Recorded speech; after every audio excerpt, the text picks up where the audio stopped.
Mike Radich here, and I'm now joined on the phone by GPG Featherweight Terrell Hobbs. Terrell, how are you? Doing pretty good. Terrell, you got a fight coming up next week, December 19th. You're going to be taking on Anthony Morrison at Global Proving Grounds, Christmas in the Cage. I'm just curious, since we're a week out from the fight, is all the hard training over with, or is today the last day? Man, honestly, no, the training, what I'm worried about is the weight cut, man. Right. That's the hardest thing. Right. I don't really do camps. I just train all around.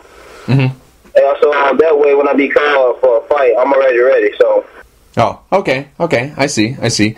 Now, I've been trying to follow this training camp. I like to call it because preparing for this fight. I know you don't like to call them, but I've been tracking your training situation, and I'm just curious. The weight cut, you touched on that. That seems to be the most dreaded part of the job. Is that accurate? Is the cutting the weight and the lack of not being able to eat, whether it's eating whatever you want or just eating, big portions, is that the worst part about the job for you? Yeah. But by far is the worst part, cutting the weight. It's like two fights. You got to fight with the scale, then you got to fight with your opponent. So my first fight, I'm gonna go ahead and get that over with Thursday. And then I'm going to be ready to get in the cage with Anthony Morrison on Friday. Mm-hmm. Mm-hmm. Thanksgiving, that seemed to be a rough one for you. I saw a post that you made about how you were, very, very disappointed that you weren't able to enjoy Thanksgiving dinner. So I'm just curious. Number one, what did your Thanksgiving look like? What did you eat on Thanksgiving? And number two, how difficult was that for you to be around people, I'm assuming, who were having a great feast and you're having to, worry about your weight? First, my mother had been told the whole family that, I couldn't eat. So when I got there, everybody like trying to give me food. Try eat. And I told them I'm on a diet. So a lot of people, when they offer you food, you don't take it. They kind of take offense of it. Mm-hmm. But I thought they realized how important, fighting is to me. But as far as eating, I ate a little bit of turkey. I told them I can't really have that much seasoning, sodium. And honestly, that's all I remember eating is turkey. Right. Yeah.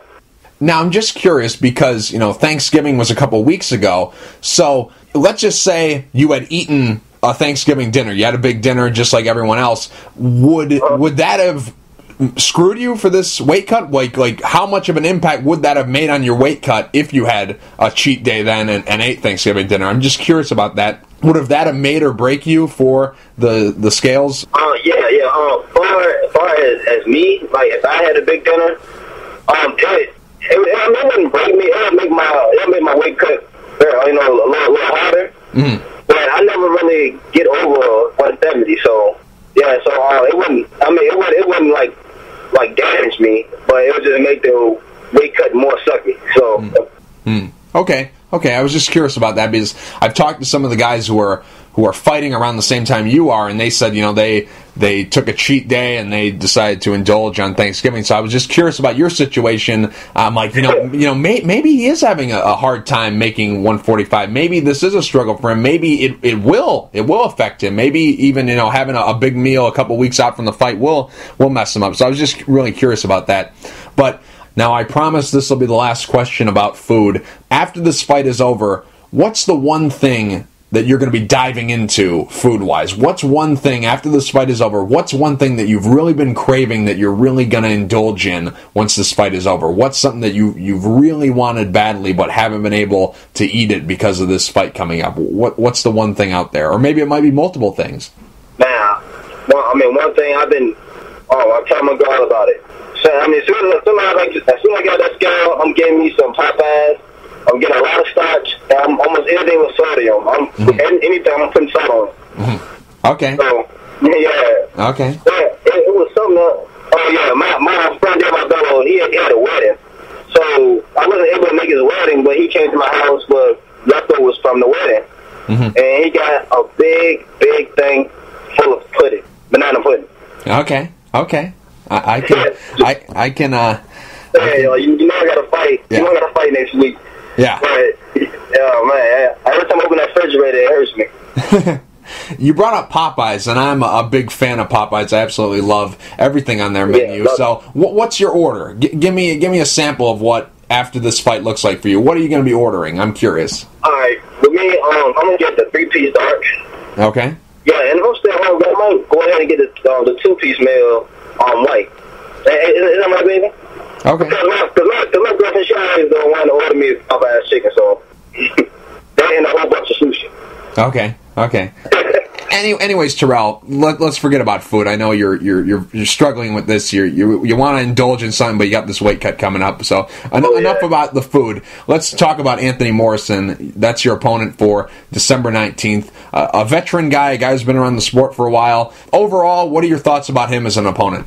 As an opponent, I can say me and him, skill wise, just about almost evenly matched. They're both explosive. He has good wrestling. He likes to strike. He got pretty good striking. But in all aspects, I feel that I'm a little bit better in all of them, though. At the most, he's been in the game a long time. But I just feel like, I'm more evolved and everything. Mm-hmm. I'm probably say I'm a younger version. Right. But as far as that, his striking, I don't think that he's going to strike with me. Mm-hmm. He going to immediately go for the takedown, and we've been working on that a lot at the gym.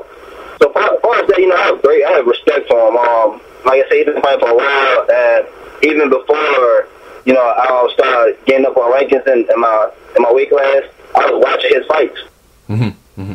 So it's pretty good. It's a pretty good feeling, about fighting somebody that I was looking at when I was, just up and coming in the sport. Right.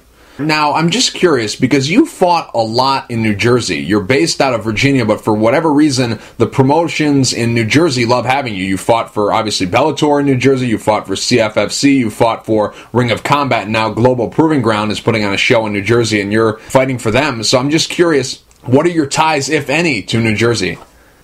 They just like me. Okay. I guess. Okay. One thing that I do know, they notice, is I'm never the one to back down from a fight. A lot of guys that I fought against, of course, Bellator, even Ring of Combat, all are real good fighters. So, they probably had me on that list. It looked like, oh yeah, Terrell Hobbs, he's an excited fighter. He'll definitely pick the fight up. Mm-hmm. And, a lot of guys probably look down on that, but, I actually look up to that. They know I won't back down from a fight, and when I go in there and fight, I won't upset anybody. Right. So the last couple experiences you've had fighting in New Jersey, you haven't been that, like, the bad guy in there. You haven't been, like, the villain, the guy who's trying to rain on the parade. You've kind of just been, like, on neutral ground, I guess.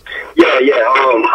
Bellator actually, Breeden Van Arsdalen, who was actually the teammate of Anthony Morris, he kind of, like, got, like a little rivalry right there. He was talking a lot of smack. We were talking smack back to back. Even the face-off was kind of getting heated. So, yeah, as far as that, Anthony Morrison, he seemed like he was a humble guy. Mm-hmm. Okay. So, I don't really see no rivalry or nothing in that.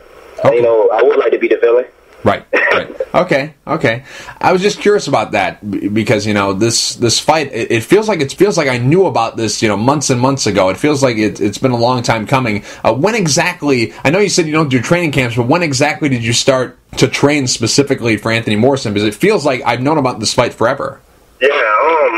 I said this fight is the longest.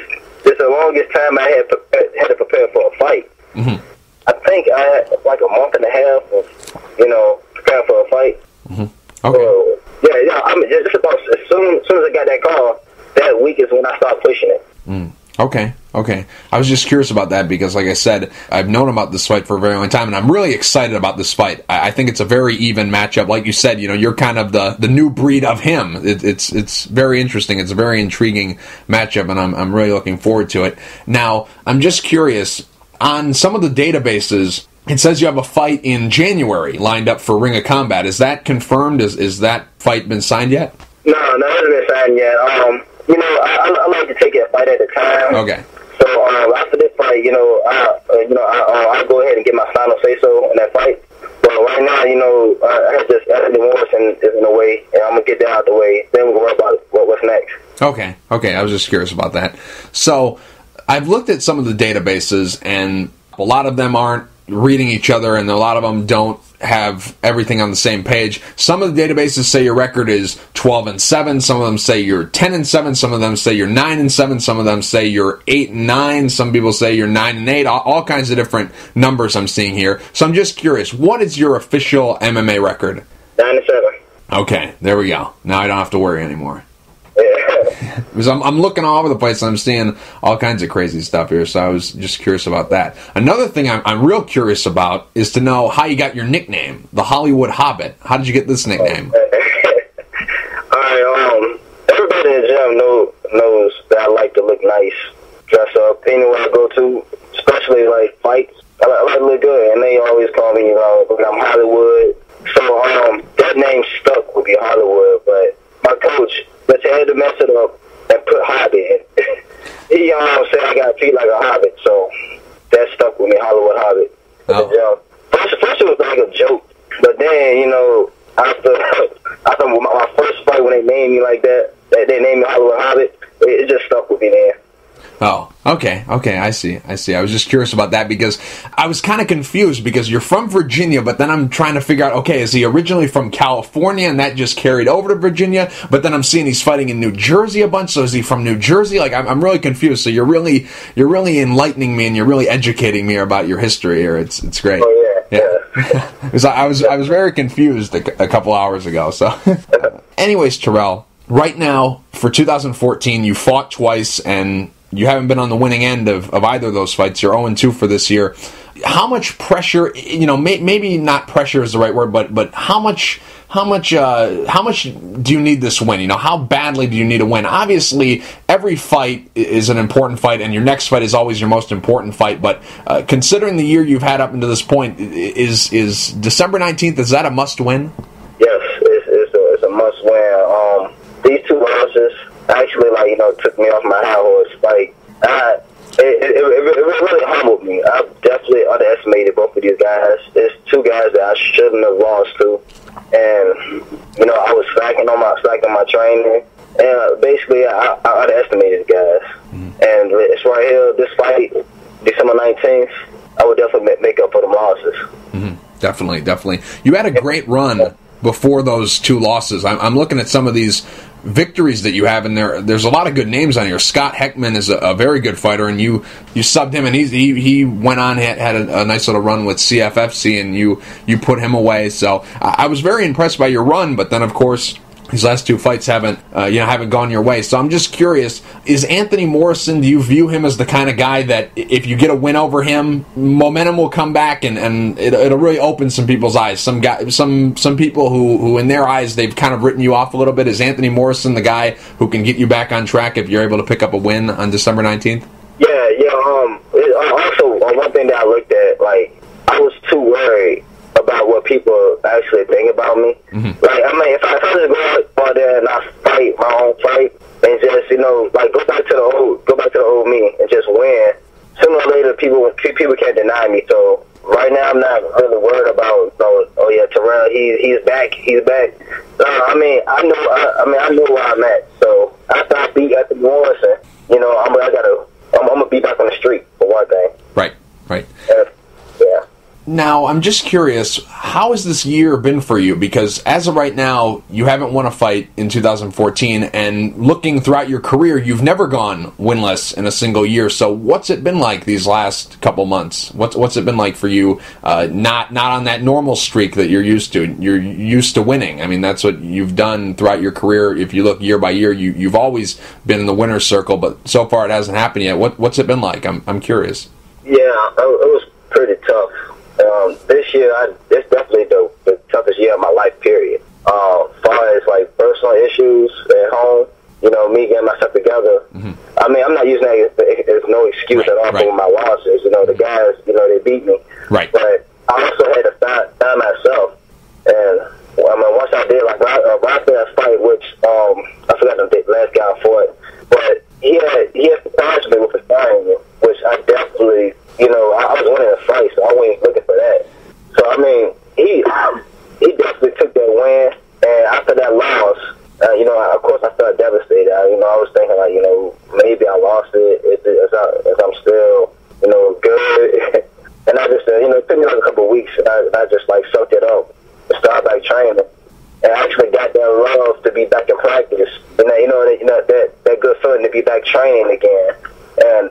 also got that hunger again. Because after the 7-fight winning streak, I kind of lost the hunger. So after these 2 losses, it definitely humbled or made me even more hungry. Now, would you say you've learned more in these 2 losses that you've had in this year than the previous losses you've had in your career? Yeah, definitely. Okay. Now, I'm very curious about this because you're 1-1 under the Bellator banner, and the last time you fought for them back in December of 2012, it was a victory. So I'm just curious, what exactly happened with Bellator? Was it just a case of, you didn't have a long fight or a long-term contract with them, and you fought out your contract and now you're a free agent, or is it based on, the past couple fights you've had this year where you've just lost at the wrong time and it doesn't make sense for them to bring you back? What exactly happened with Bellator? I actually had a contract with them, and I had one more fight scheduled, and I think last December, against I forgot his name. Bubba Jenkins? Bubba Jenkins, yeah. Bubba Jenkins. Right. So I messed up my LCL, and that put me out of the fight, and my contract was over with. So maybe that injury kind of like pushed away from me. I don't know, but hopefully, after another winning streak, I get calls back from the top show, either it's Bellator or World Series of Fight on UFC. Okay. Now, Terrell, since the fight card you're going to be fighting on December 19th is called Christmas in the Cage, I thought I'd ask you some Christmas questions. So, first things first, are you a fan of Christmas music? And if so, what's your favorite Christmas song? My favorite Christmas song? I have to say, what is it? Mariah Carey, what she's doing. Oh yeah, that's a classic. Who doesn't love that? Yes. Yeah. Okay. I like that one, but the My Music Christmas thing, I don't like. Okay. What's your favorite Christmas movie?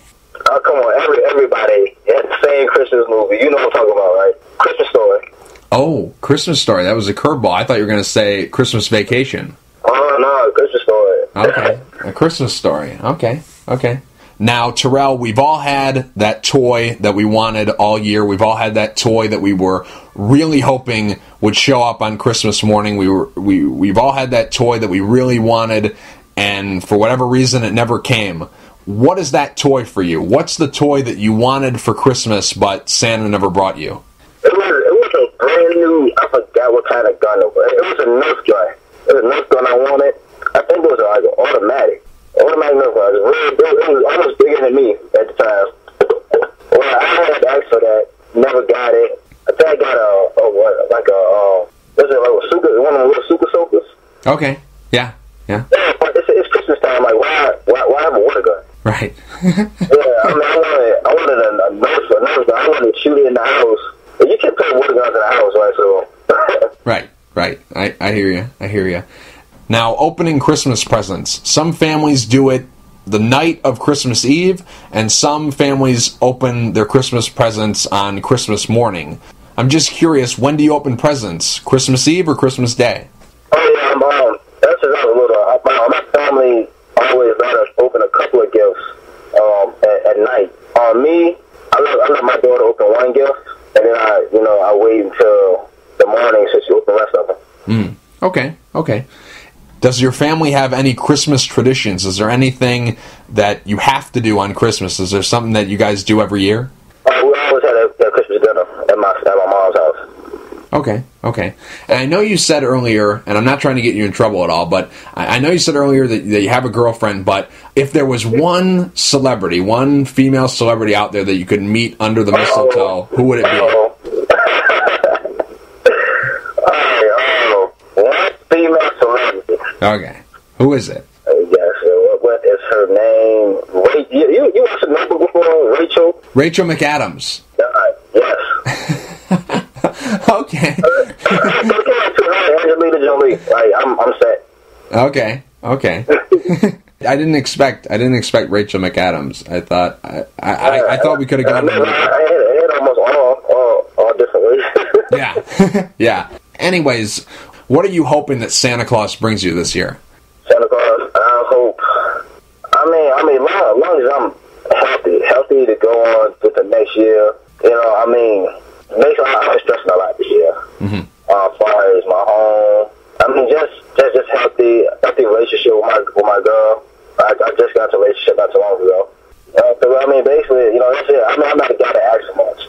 Now, this might be a touchy subject because there's a lot of people out there who still believe in Santa Claus, and there's a lot of people out there who still think that he exists.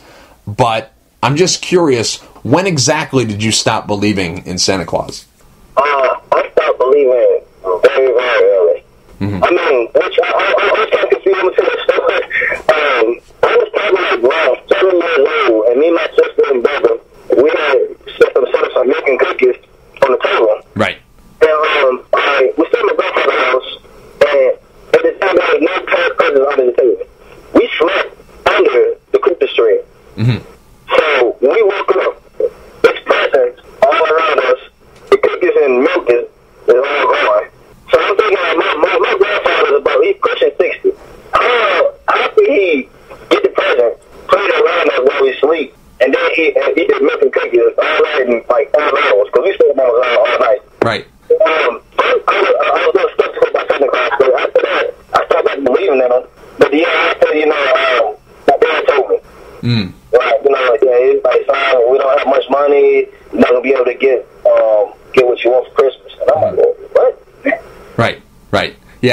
Yeah. Similar story to mine, that's kind of how I learned about it was, all this, as I got older, it was all this Christmas shopping. Like, why are we doing all this Christmas shopping? Why are we exchanging gifts if Santa Claus is supposed to bring us this stuff? Why are we having to worry about money if all the gifts are free? Santa just comes down the chimney and gives us stuff. It was something like that kind of pushed me over the edge, and I'm like, this something doesn't mix here. Yeah, which I'm kind of like worried about. Like my daughter, she all her shopping and stuff, so she never asks questions.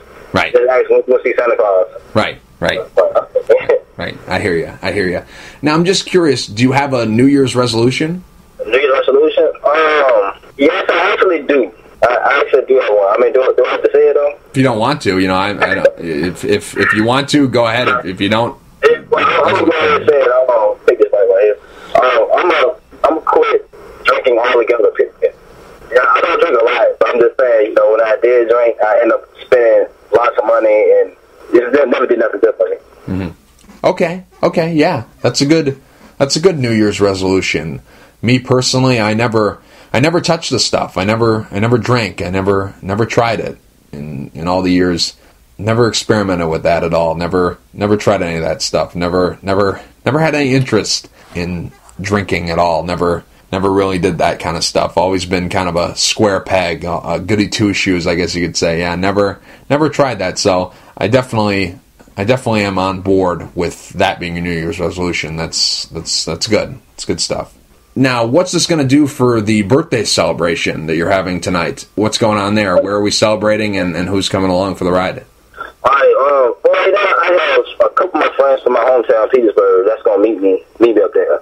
I already told them, you could get a bottle, put it in the table. I'm drinking water the whole time. Okay. Yes, I took water the whole time. I didn't want to go at first, but they made a flyer, and I'm like, now I got to show my face there. Mm-hmm. Now, is today your birthday? Because I've looked and I've seen that some of the databases say you're born on December 9th, but then some of the databases say you're born on September 12th. So, when exactly is your birthday? I'm born December 9th. My birthday was actually Tuesday, but it's like, it's nothing happened on a Tuesday. Okay. I was just curious about that because I was going to open this interview by singing you happy birthday, but then I'm like, you know what? I might look like a fool if these databases are right. So I'm like, I'm going to wait until after. So I was going to open the interview up by just singing happy birthday to you, but I wasn't 100% sure. So. Okay, you can close the interview with a happy birthday song. I got it now. You're putting me on the spot here with my horrible singing. Hey. Okay, here we go. Mike Radich Unplugged. Here we go. Happy birthday to you. Happy birthday to you. Happy birthday, dear Terrell. Happy birthday to you. You made my day. Happy birthday. There it is. I was going to open with it, but I guess we're going to close with it. So, happy birthday. How old are you turning? 29? Yes, sir. Happy 29th from Mike Radich and the rest of Internet land. Happy birthday. Terrell, real quick before I let you go, do you have any sponsors you'd like to thank, and is there anything you'd like to say to the fans? Yes, I'd like to thank you, Massage Envy, also Health Source, my chiropractor, Pushing Weight, where I train to CrossFit all the time. I'd like to thank my coach, MMA Institute, all my brothers, teammates, and all the coaches that actually helped me prepare for this fight coming up. Well, Terrell, once again, happy birthday. Best of luck on the fight coming up December 19th against Anthony Morrison, and thank you for taking the time to talk. I really appreciate it. Oh, no problem, man.